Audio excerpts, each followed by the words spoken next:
Hello and welcome to another exciting video here in Mathland. Today we're going to talk about factoring a sum or difference of cubes.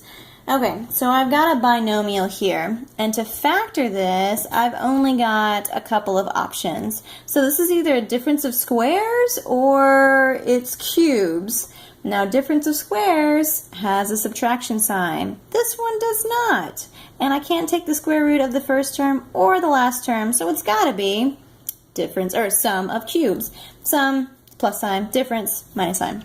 Okay, so we'll do one with a minus and a little bit later. So let's go ahead and figure out how to do this. Now, when we are working out these difference of cubes or sums of cubes, we have a little binomial and a big binomial, or trinomial. So small set of parentheses and a big set of parentheses. Now what I put in them is rather important. Okay, so from my first term, this x cubed, I'm going to think, how do I make x cubed? What times itself would be x cubed, so the cube root of the first term. Well, of course, that's x times x times x. And what makes 8? What's the cube root of 8? Well, of course, that's 2 times 2 times 2. Okay, so if we break those down, we can kind of map them out and show them where to go. In my binomial here, I have two terms. The first term relates to the first term here. So I'm going to take the first cube root that I broke down here and put him there, x. And then my leftovers, they go here in the first part of the trinomial. So multiply them together, and they're happy there. All right. So first term here, leftovers go there. Multiply together in the leftovers. Okay. Similarly, we want to deal with the second term. So the second term here, I've got a 2 right there. So that's going to come over, boop, and go into the first binomial here, 2. I'm going to leave my signs for last.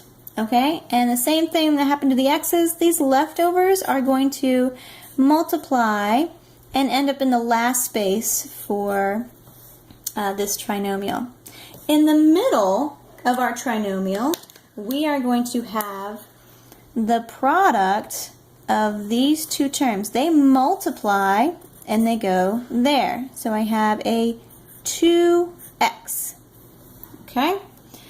First parts go in the first binomial here, and the leftovers multiply together, and they go in the last spots, and the first parts corresponding with how they are in the original expression. Okay, now for our signs. So it's SOAP, S-O-A-P, the same as the original expression. So it's going to be plus.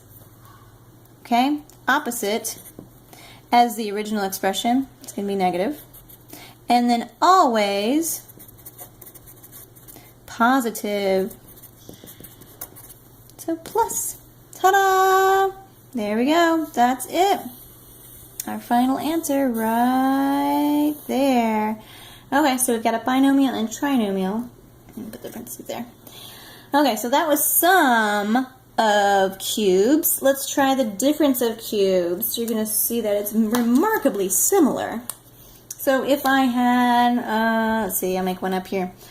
X cubed minus 125. All right, let's set up our binomial and our trinomial. It's a little bit bigger. Okay, let's break down our terms. Let's take the cube root of each one. So this is going to be x times x times x, and this one's going to be 5 times 5 times 5. Okay, so the first one goes here, and the leftovers, they multiply and go to the first position here, squared.